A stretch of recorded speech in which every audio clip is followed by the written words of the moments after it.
like to start with a question for you. How can we make our lives matter? That's a key one, isn't it? Hi, you are listening to the Apologist Bookshelf. I'm Gary Zacharias.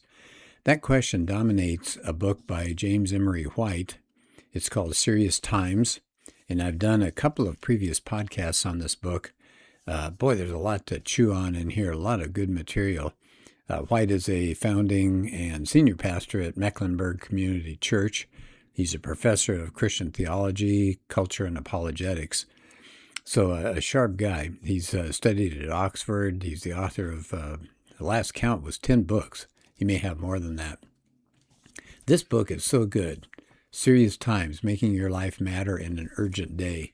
And he has as a quote at the top of the book there before you open it, "My friend, you and I have lived in serious times." And that was John Adams writing a letter to Thomas Jefferson.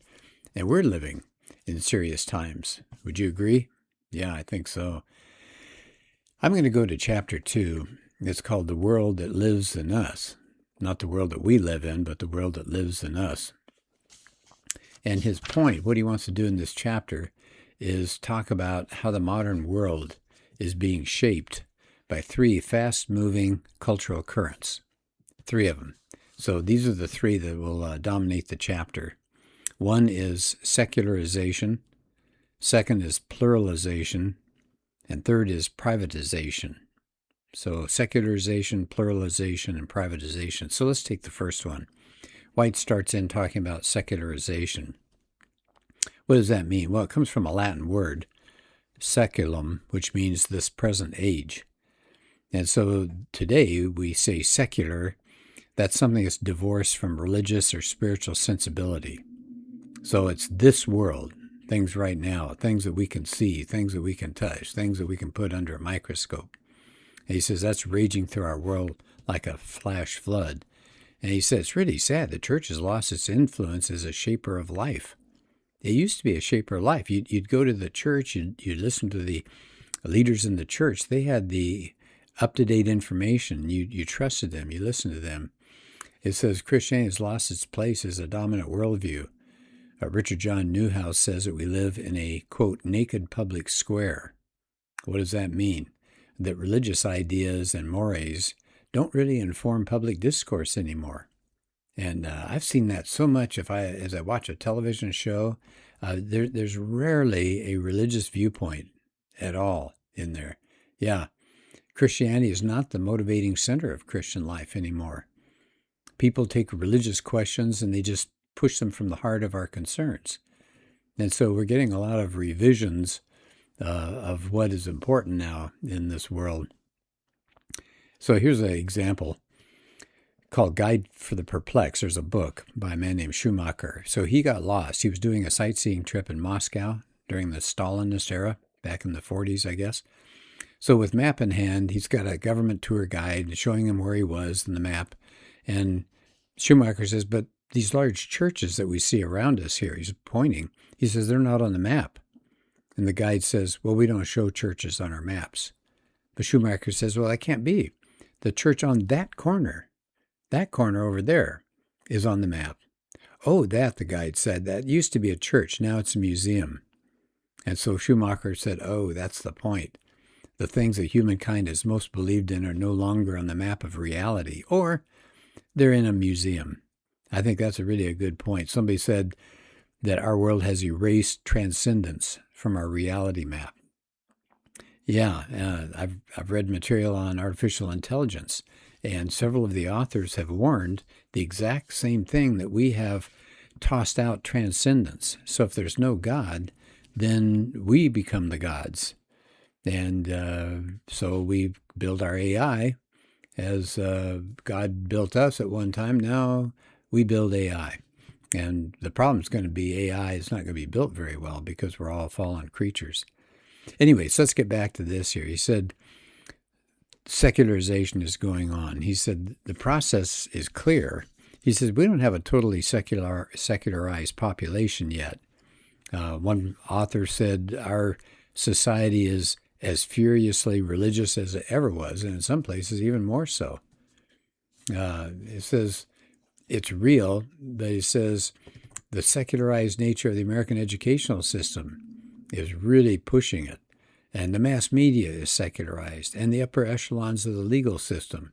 So no wonder we're turning over as getting rid of our Christian background, because I think especially I'm in education, and I think about the American educational system. It's totally secularized. I teach literature, I teach reading and writing skills, and I've noticed that every book, every textbook that I've looked at, honestly, every one without exception, refuses to discuss any religious issue. They give dozens, if not hundreds, of examples of model essays, good writings that students are supposed to read, and they don't deal with any issue involving religion. Isn't that interesting? Even things that argue against religion, they're not in there. So he said, what's happening is our educational system, the mass media, and the legal system, that's how they're pushing these ideas and disseminating them. He said they're influential. Somebody said, this is a great line, I love this one. If India is the most religious country on our planet and Sweden is the least religious, America is a land of Indians ruled by Swedes. Think about that for a while. So we're a religious people, but we're ruled by the irreligious. How are we ruled? Well, politics, sure. But like they said, media and educational system and the legal system. So it said someday the direction we're going, it's going to get even more secularized. So what's the problem? Well, a secularized world, he says, no longer offers a deep religious socialization and no affirmation of beliefs necessary for a faith to flourish. He said that there was a study that they did in 2003, so we're talking quite a while ago. The overall belief in God among Americans had dropped to 79%, with only 66% feeling certain about it. They even did, part of that survey was among Protestants. 10% don't believe in God. Wait a minute, isn't that weird? 21% of confessing Catholics, 52% who say they're Jews, they don't believe in God. Another survey said 60% of all Americans believe cohabitation is acceptable. 42% approved a sexual relationship with someone of the opposite sex other than their spouse. Said these are all going up. Gay sex, the approval of that is increasing.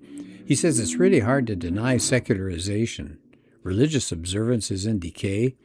Key beliefs are being abandoned. These marks of behavior that we're supposed to live by, they're being dropped. The boundary lines between people of faith and the rest of the world are being eroded. I do a talk on worldviews, and that's one of the things I point out, that the Christian worldview is supposed to be different enough that every day of the week we should be in contrast to the secular people, to the non-Christians. And yet I contend, I think this, I could prove this, but I contend that Christians compartmentalize their belief. They're Christians on Sunday, and then you got Monday, Tuesday, Wednesday, Thursday, Friday, Saturday.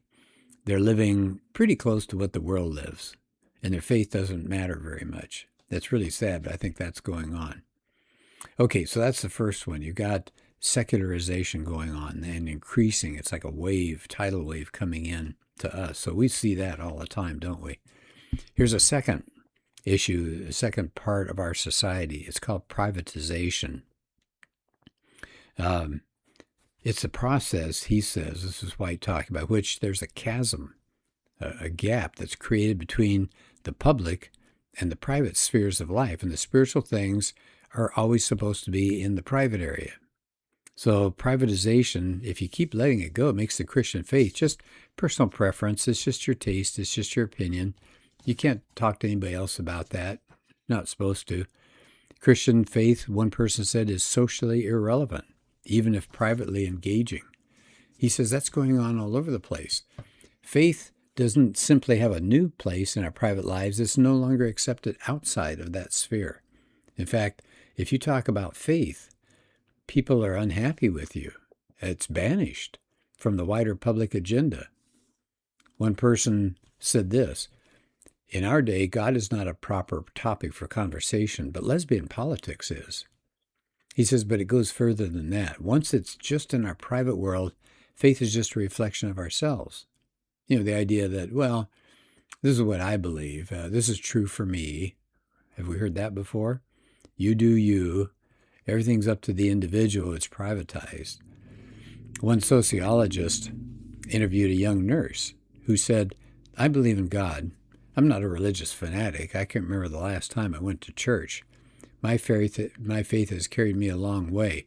Just my own little voice. So do you hear that? Spirituality is whatever you desire. And it could be anything you want. It's your choice. Accept a little bit of different religious faiths or ignore them all. It doesn't matter. So privatization is in popular demand these days. Then you got a third part of what we're being influenced by, and he calls that pluralization. So he said, what's this? Well, this is a process where individuals are confronted with all sorts of ideologies and different faith options that compete for their attention. Oh, isn't that the truth today? I mean, you've got all sorts of different beliefs. I have a book that talks about these new religions that are coming on the scene. I've done a talk on that. I think I did a podcast on that book, these strange new religions. Anyway, so we're being just confronted with all these beliefs. And it said the traditional role of religion was a sacred canopy. Religion, in the idea that there's a God out there, used to blanket all of society, but that canopy is gone today. So we don't have that big tent idea. It's millions of small tents. So we can go from one to the next and just choose any of them. And he says what happened was immigration. He said, go visit at Ellis Island sometime in New York. He said there's a visual display of the tidal wave of immigration that came to this country. So, for example, between 1901 and 1910, nearly 9 million immigrants were admitted to the United States. By 1910 alone, 40% of the population of New York City was foreign-born, and they brought their religions with them. He says, but, it's not just pluralization, meaning you get more choice of faith options. What happens is the more choices, the more competition that's out there, people get overwhelmed, and they start thinking that, well, there's no one religion or one perspective that has truth, has the inside track on the spiritual realm. Says the idea of they're all kind of the same. Yeah, we're seeing that a lot today. Somebody called America the divine supermarket. The real term for that is syncretism, syncretism. It's the mix and match idea. You just make your own. It's kind of like a smorgasbord. I don't know if you've ever eaten at some place like that. You can choose a little of one and choose a little bit of something else to eat. So you just put different religions together if you want. You just have your own personal religion to suit your taste. It's all about you. So Christianity is just one of all sorts of worldviews. It's no better. It's no worse than any of the others. And some of the world's religions have kind of gone along with this.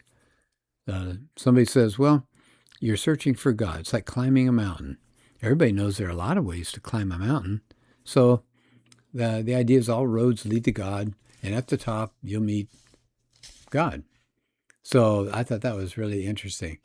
So he says these things that we just talked about, the pluralization, the privatization, the secularization, he said, as these have swirled through our society, they've ended up creating something. So what are the results? What has come out of these three things? He says one is moral relativism. Pretty obvious, isn't it? The idea that what's true for you is true for you, and what's true for me is true for me. What's moral is dictated by the situation and your culture. And there was a book called Situation Ethics, exactly that. So moral values are just a matter of personal opinion. It's just private judgment. There's no objective truth out there.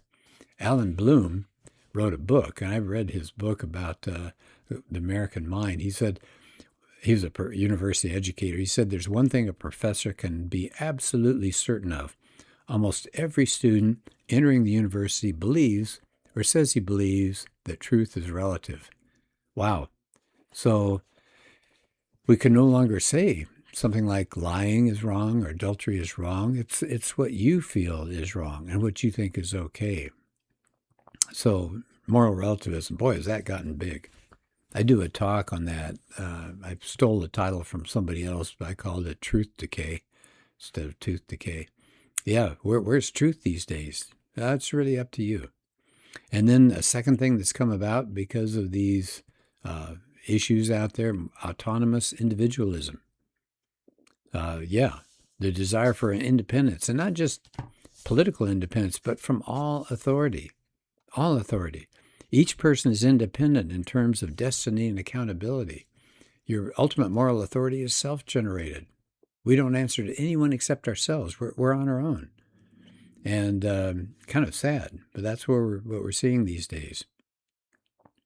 Moderns have put together words like technology that the ancients wouldn't have combined because the words indicate mere humans can shape the order of the world. If you go back and look at what these words mean, techne is craftsman, and techne, like art and skill and trade, you put that all together, we get the word technology, we get logos. He says, and put those together. Logos is a reference to divine reason.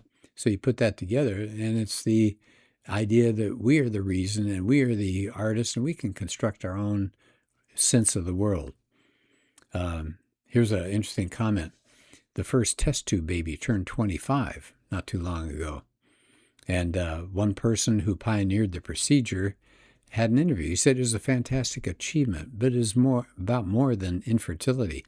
I wanted to find out exactly who was in charge, whether it was God himself or whether it was scientists in the laboratory. And then he said, it was us. Wow. I mean, that sounds the ultimate pride there, huh? But that's what we've got these days. We can do it ourselves. We're on our own, and we're autonomous individuals. Here's a third situation that's come about. Narcissistic hedonism. What does that mean? Preoccupation with the self. He calls that the classic I, me, mine mentality. And what does that mean? That personal pleasure and fulfillment, those are the key concerns. The ultimate ethic today is personal peace and individual affluence. Make some money and be happy. Are we hearing that a lot? Yeah, so we're questing these days well-being, health, and psychic security. No longer are people interested in personal salvation. Yeah. Said many have wondered how Hitler could have done what he did, but it said the key was the promised utopia of personal peace and affluence. Oh, that's pretty scary, huh? At the end of that section, he says, feasting on yourself is a very sparse meal. Yeah, that's a good point. Here's a fourth thing that's come about in our age today. It's called reductive naturalism. So what does that mean? Reductive says only those things that can be empirically verified in nature can be known. In other words, what is real is only things that you can see, you can taste, you can hear it, you can touch it, and then you scientifically replicate it. So you put it under a microscope or you do some kind of mixing of chemicals or something. So knowledge is reduced to this. If you can't explain it in a tangible scientific manner, it's unknowable. It's meaningless. So what does that say? Reductive naturalism. Naturalism says nature's all. So life is accidental. There's nothing beyond ourselves that's going to bring order or reason or ultimate explanation to our lives. In fact, Carl Sagan, good old Carl Sagan, there's a lot that we can use from what he has said, but he argued in his last work that he wrote, the goal is to rid ourselves of a demon-haunted world. Now, what do you mean? Anything that would challenge the rule of science and technology. That's the ultimate arbiter for him and for millions today, the ultimate arbiter of truth and reality. There's no other truth or reality to embrace. God goes out the window. Yeah, that's it. So these are the things that we're facing. As he wraps up the chapter, he said, we have to be on guard as Christians to how the world might be living in us. For example, do we think Christianly, or have we bought into a kind of reductive naturalism? Are our souls informed and directed by the authority of Scripture, or have we succumbed to moral relativism? Do we mark our years by dedication to God, or do we strip our lives and answer only to autonomous individualism? Do we give ourselves for the kingdom, or do we find ourselves in kind of a narcissistic hedonism? Everything's about us. Really good questions. He said we need to understand the world so we can see how it's affecting people around us. The trauma of our world is that the processes of modern life have failed to deliver what's moral relativism given us? A crisis in values. We're divorced of any kind of value system. What's autonomous individualism given us? A lack of vision. There's nothing calling us upward to be more than we are. What's hedonism given us? Empty souls. It's hollow. And he says reductive naturalism has proven inadequate for human experience. We know there's more to reality than just putting things under a microscope. Yeah, I think that's really good. He ends the chapter, he says, the historian Christopher Dawson said, culture cannot survive without religion. So he says, we're in a quandary here, right? We don't like that, but we have to say, yeah, but we do need that. We need religion in our lives. So that's his chapter there out of Serious Times. So he's just kind of laying out what our world looks like now and making sure that we understand that we don't buy into some of those things. And of course, that's the hard part, isn't it? Society is so powerful these days. Well, good challenge to us. I hope that was a good chapter to go over. Take care, and we'll do another podcast soon.